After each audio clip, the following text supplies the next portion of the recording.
Hello दोस्तों, नमस्कार, जय हिंद, वंदे मातरम। मैं आज प्राचीन कालीन इतिहास के अंतर्गत आज आपको सिंधु घाटी सभ्यता के बारे में हम अध्ययन करेंगे। हालांकि हमने सबसे पहले प्राग ऐतिहासिक काल के बारे में हमने पढ़ लिया है। आज हम यहाँ पर सिंधु घाटी सभ्यता, जिसके अंतर्गत हड़प्पा और मोहनजोदड़ो दो स्थानों के बारे में हम विधिवत चर्चा करेंगे। देखते हैं, आइए हम देखते हैं, यहाँ पर स्टार्ट करते हैं। तो सिंधु घाटी सभ्यता, सिंधु घाटी जो सभ्यता है ये 2500 ईसा पूर्व से लगा करके 1750 ईसा पूर्व के बीच मानी जाती है। सिंधु घाटी सभ्यता जो आपकी कहाँ पर है, सिंधु नदी के पास, यहाँ पर, यहाँ से मानसरोवर झील से एक सिंधु नदी निकलती है। इसी के आसपास इर्द गिर्द एक सभ्यता पाई गई जिसको क्या कहा गया, सिंधु घाटी सभ्यता का नाम दिया गया, सिंधु घाटी सभ्यता। ठीक है, तो ये सिंधु घाटी सभ्यता जो है 2500 बीसी से लगा करके 1750 बीसी के बीच में पाई जाती है। ये कैसी व्यवस्था थी या सभ्यता थी? तो ये सिंधु घाटी जो सभ्यता है ये सुव्यवस्थित कांस्ययुगीन नगरीय सभ्यता थी। अर्थात कहने का मतलब ये है कि ये नगर, यानी हालांकि हम समझ सकते हैं कि प्राचीन काल में हमारे यहाँ जो सिंधु घाटी सभ्यता थी वो नगरों में विकसित हुई थी, नगरीय सभ्यता मानी जाती है, नगरीय सभ्यता कही जाती है। सुविकसित थी यानी बहुत ही अच्छी व्यवस्था मानी जाती है। कांस्ययुगीन यानी कांसे का प्रयोग किया जाने लगा, इसलिए कांस्ययुगीन सभ्यता के नाम से भी जाना जाता है। लेखन कला का ज्ञान था, यानी यह सभ्यता एक ऐसी सभ्यता थी जिसमें लेखन कला का ज्ञान था, लेकिन हम उस लेखन कला को विधिवत या सुचारू रूप से पढ़ नहीं सके थे। लेखन कला यहाँ पर विकसित हुई थी, अर्थात लिपि जो थी वो अज्ञात थी, यानी लिपि तो मिली लेकिन कैसी थी, अज्ञात थी। लेखन कला का विकास हुआ था। देखते हैं तो इसका नामकरण क्या है, इसके नाम किन किन नामों से जाना जाता है। इसको सिंधु घाटी की सभ्यता भी कहा जाता है, सैंधव सभ्यता के नाम से भी जाना जाता है, या हड़प्पा सभ्यता के नाम से भी पुकारते हैं, या इसको हम कांस्ययुगीन सभ्यता के नाम से भी जानते हैं। तो यानी सिंधु घाटी सभ्यता को उसके स्थानों के आधार पर, प्राप्त वस्तुओं के आधार पर कई नामों से पुकारा गया है। जैसे सिंधु घाटी की सभ्यता यानी सिंधु नदी के आसपास होने के कारण इसका नाम सिंधु घाटी सभ्यता पड़ा। सैंधव सभ्यता यानी यहाँ पर सप्त सैंधव प्रदेश हैं, आसपास होने के कारण इसका नाम सैंधव सभ्यता के नाम से भी जाना जाता है। या हड़प्पा सभ्यता यानी सिंधु घाटी सभ्यता में सबसे पहले स्थान खोजा गया था वो था आपका हड़प्पा। इस कारण से इस सिंधु घाटी सभ्यता को हम हड़प्पा सभ्यता के नाम से भी पुकारते हैं या जानते हैं। कांस्ययुगीन सभ्यता भी कहा जाता है, सुविकसित व्यवस्था वाली सभ्यता भी नाम से जाना जाता है, या ये एक प्रकार की नगरीय सभ्यता थी। तो ये है सिंधु घाटी सभ्यता के कई नाम है, नामकरण है, स्थान के आधार पर स्थान के आधार पर भी कह सकते हैं, या फिर एक प्रकार से कह सकते हैं वहां की व्यवस्थाओं के आधार पर।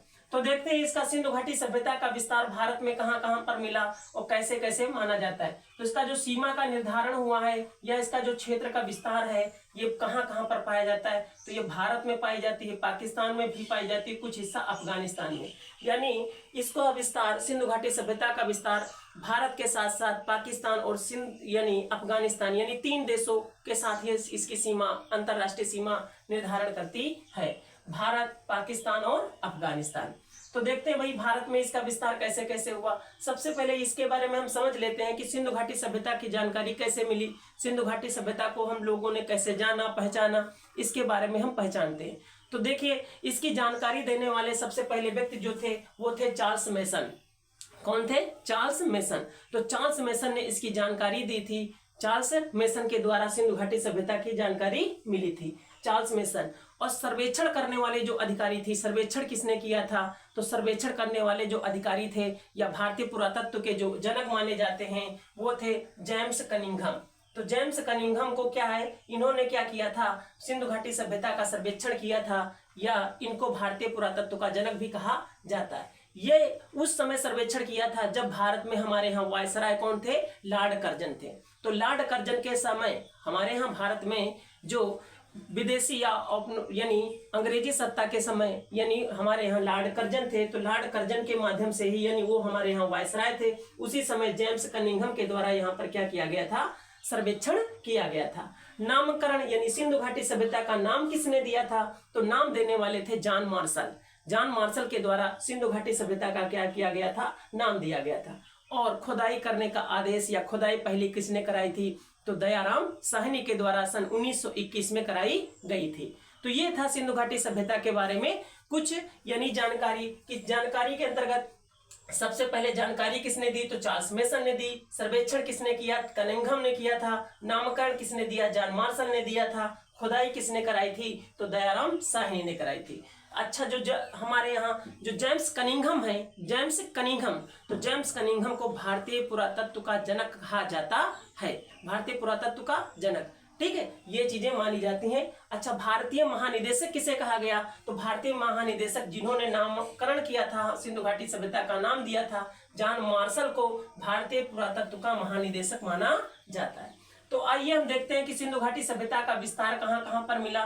तो उत्तर में यानी नॉर्थ में हम देखेंगे तो नॉर्थ में जम्मू कश्मीर, तो जम्मू कश्मीर से स्टार्ट होता है। जम्मू कश्मीर में एक स्थान है मांडा, मांडा यह मांडा है, यहाँ पर एक जिला पड़ता है अखनूर जिला, अखनूर जिला, वहीं से एक नदी बहती है चिनाब नदी। यानी उत्तर में मांडा नामक स्थान है जो जम्मू कश्मीर में है, ये अखनूर जिला के पास में पाया जाता है। इसका उत्खनन किसने कराया था, जगपत जोशी तथा मधवाला 1982 में कराया गया था। यानी मांडा उत्तर का, सिंधु घाटी सभ्यता का उत्तर का पहला स्थान यानी सबसे उत्तरी बिंदु यानी सबसे उत्तर में खोजा गया स्थान कौन सा है, वो है मांडा, जो जम्मू कश्मीर में पड़ता है। नदी कौन सी है, चिनाब नदी है।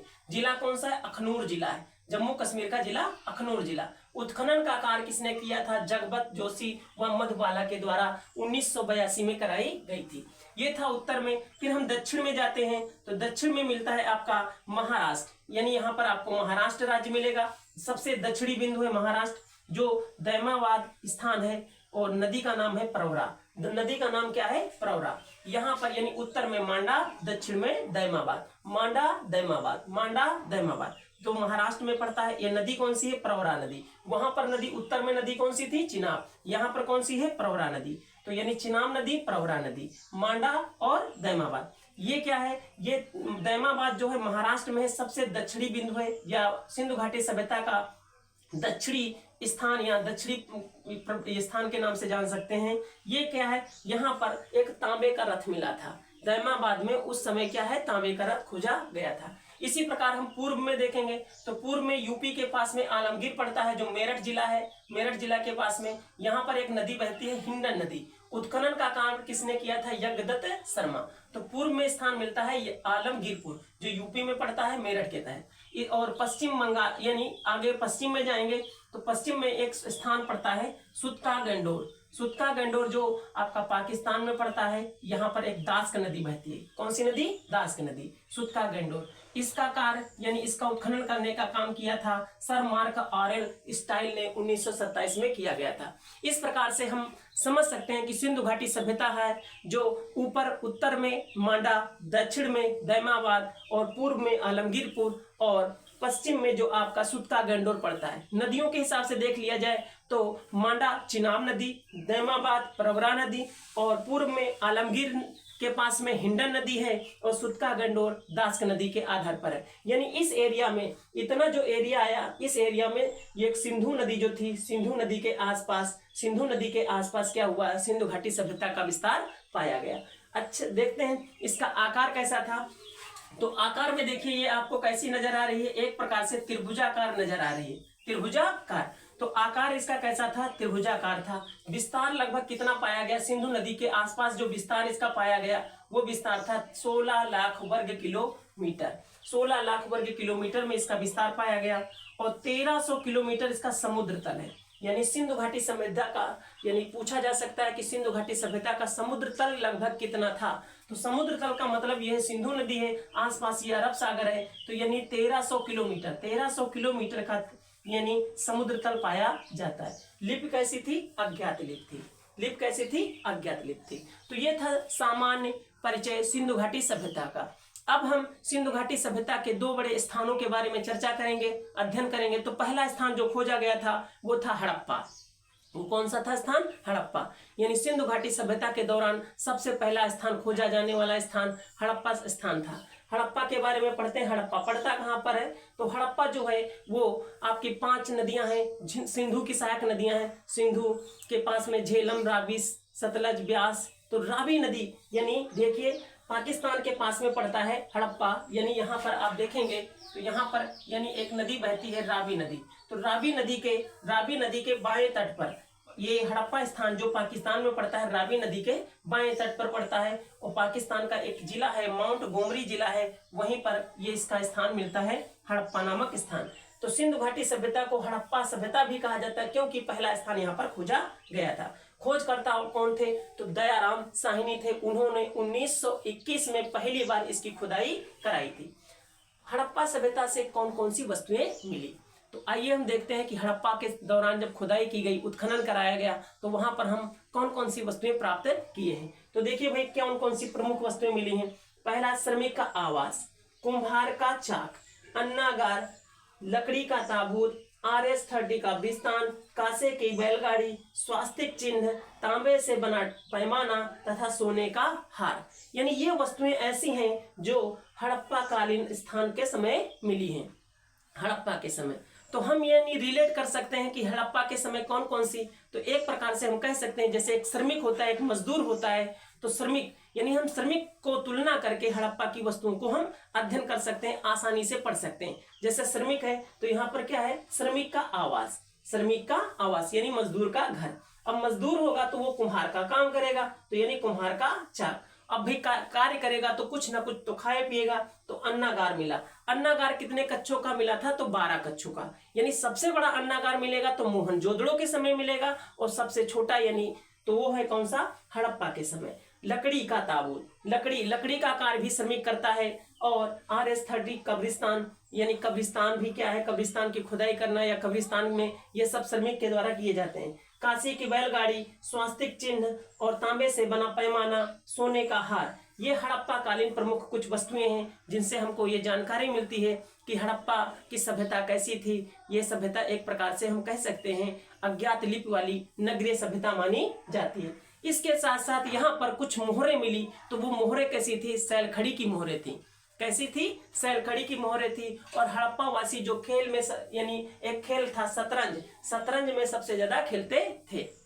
हड़प्पा जो नगर था वो 2 भागों में बटा हुआ था, पश्चिमी दुर्ग तथा पूर्वी दुर्ग। पश्चिमी दुर्ग ऊंचा टीला होता था जहां पर पुरोहित लोग रहते थे, और जो पूर्वी दुर्ग था वो निचला था जहां पर व्यवसायिक लोग, जनसाधारण लोग, या फिर हम कह सकते हैं अन्य निम्न वर्ग के लोगों को वहां पर रहने का अधिकार था। तो पश्चिमी दुर्ग ऊंचा होता था जहां पर कौन रहता था? पुरोहित वर्ग के लोग रहते थे। तो हड़प्पा ये पहला स्थान मिला गया आपका, हड़प्पा की सभ्यता के बारे में जानकारी यहाँ पर मिली। अब दूसरा स्थान हम देखते हैं, तो दूसरा स्थान आपका है मोहनजोदड़ो। तो मोहनजोदड़ो जो है वो स्थान कहाँ पर मिला? तो सिंधु नदी। मोहनजोदड़ो के बारे में हम पढ़ेंगे, ये भी पाकिस्तान में पड़ता है, सिंधु नदी के दाईं तरफ। सिंधु नदी के दाईं तरफ ये लरकाना जिला, पाकिस्तान का एक लरकाना जिला है जो सिंधु नदी वहां पर बहती है। ये सिंधु नदी है यहाँ पर बहती है। तो इसके दाईं तरफ यहाँ पर क्या है? हड़प्पा यानी मोहनजोदड़ो है। और रावी नदी के बाईं तट पर कौन था? हड़प्पा था। तो इसको क्या कहा जाता है? मोहनजोदड़ो का शाब्दिक अर्थ क्या होता है? इसका शाब्दिक अर्थ होता है मृतकों का टीला। मृतकों का टीला। बताया जाता है कि सिंधु घाटी सभ्यता का जो यानी सिंधु घाटी जो सभ्यता थी वो विनाश कैसे हुई, बाढ़ के द्वारा हुई, कैसे क्या है, ये बारे में जानकारी मिलती है। तो इसका मृतकों का टीला कहा जाता है। खोजकर्ता यानी सिंधु घाटी सभ्यता के दौरान मोहनजोदड़ो के स्थान को खोजा किसने था? तो राखलदास बनर्जी के द्वारा इसका खोज किया गया था 1922 में। हड़प्पा की खोज किसने की? दयाराम साहनी ने। मोहनजोदड़ो की खोज किसने की? राखलदास बनर्जी ने। उत्खनन का कार्य किसने करवाया था? तो वो मार्शल के द्वारा किया गया था। मोहनजोदड़ो भी 2 दुर्गों में बटा हुआ था, पश्चिमी दुर्ग और पूर्वी दुर्ग। पश्चिमी दुर्ग यानी पुरोहितों के लिए था, बड़े बड़े राजाओं के लिए था, या यूं कह सकते हैं यानी मोहनजोदड़ो के समय रहने वाले जो पुरोहित वर्ग के थे या बड़े लोग थे वो पश्चिमी दुर्ग में रहते थे, क्योंकि पश्चिमी दुर्ग कैसा था? ऊंचा स्थान था। कैसा स्थान था? ऊंचा स्थान था। और पूर्वी दुर्ग जो था वो निचला स्थान था। तो निचले स्थान पर व्यवसायिक वर्ग के लोग या जनसाधारण वर्ग के लोग भी रहते थे। जैसा हड़प्पा में रहते थे वैसा ही स्थान कहाँ पर मिला? मोहनजोदड़ो में मिला। यहाँ पर प्रमुख वस्तुएं कौन कौन सी मिली? उत्खनन कराया गया यानी खुदाई की गई, तो यहाँ पर वस्तुएं कौन कौन सी मिली थी? तो देखते हैं भाई, पहली बात क्या है? पुरोहित का आवास। हड़प्पा में हमको क्या मिला? श्रमिक का आवास। यहाँ पर हमको क्या मिल रहा है? पुरोहित का आवास। पुरोहित यानी जो किस दुर्ग में रह रहा है, जो पश्चिमी दुर्ग में रह रहा है। पुरोहित का आवास विशाल स्नानागार, अन्नागार, सूती कपड़े, चौड़ी सड़क, सभा भवन, कांसे की नर्तकी, तांबे का ढेर, 3 सिर वाले देवता, ये सब यहाँ पर खोजे गए। कहाँ पर? जो मोहनजोदड़ो में। तो भाई हमने हड़प्पा को एक रिलेट किया था, किससे संबंध जोड़ा था? श्रमिक से। तो हम मोहनजोदड़ो को पुरोहित से कर सकते हैं। पुरोहित, पुरोहित का मतलब ये होता है पुरोहित, पुरोहित के माध्यम से हम इसको रिलेट किया जा सकता है। पुरोहित, तो पुरोहित देखते हैं भाई, पुरोहित जो होता है जो बड़े उच्च वर्ग के अंतर्गत आता है। तो भाई पुरोहित का आवास विशाल स्नानागार, अन्नागार, सूती कपड़े, चौड़ी सड़क, सभा भवन, कांसे की नर्तकी, तांबे का ढेर, 3 सिर वाले देवता यानी भगवान शिव की मूर्ति। तो यानी हम देखते हैं पुरोहित को हम रिलेट करेंगे पुरोहित से।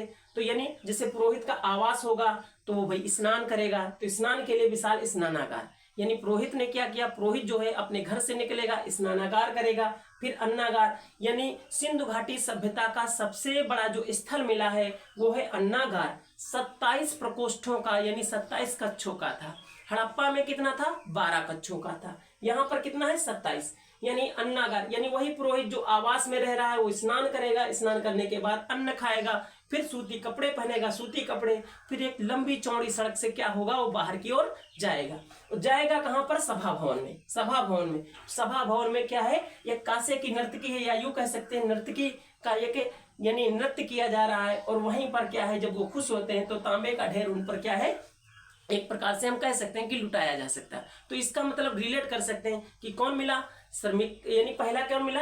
यानी पुरोहित का आवास। दूसरा, पुरोहित ने क्या किया? स्नान किया। स्नान के बाद क्या खाया? अन्न खाया। अन्न करने के बाद यानी सूती कपड़े पहने। सूती कपड़े पहनने के बाद वो लंबी चौड़ी सड़क से क्या है? बाहर की ओर निकल पड़ा। अब फिर वो जाएगा कहाँ पर? सभा भवन में। सभा भवन में कौन नृत्य कर रहा है? कांसे की नर्तकी। खुश होने के बाद उस पर तांबे का ढेर या मुद्रा की बौछार की जाएगी। और वहां पर एक 3 सिर वाले देवता हैं जिनकी उपासना के लिए रखा गया। तो ये है तो मोहनजोदड़ो के समय पाए जाने वाले कुछ प्रमुख वस्तुएं। सिंधु घाटी सभ्यता का सबसे बड़ा शहर जो माना जाता है वो मोहनजोदड़ो ही माना जाता है। यहाँ पर कपास को सिंडन कहते थे और मलेरिया के भी साक्ष्य मिले हैं। इसके साथ साथ यहाँ पर टेराकोटा मिट्टी भी मिली है। तो ये था, हमने क्या पढ़ा? प्राचीन कालीन इतिहास के अंतर्गत आद ऐतिहासिक काल में हमने यहाँ पर सिंधु घाटी सभ्यता के बारे में कुछ जानकारियां प्राप्त की। तो आपका वो वीडियो कैसा लगा? अगर आपको ये वीडियो हमारा अच्छा लगा तो हमारे चैनल को सब्सक्राइब अवश्य करें और लाइक का बटन अवश्य दबाएं। और जो अगर आपको सुझाव देना है तो कमेंट अवश्य करें। Thank you.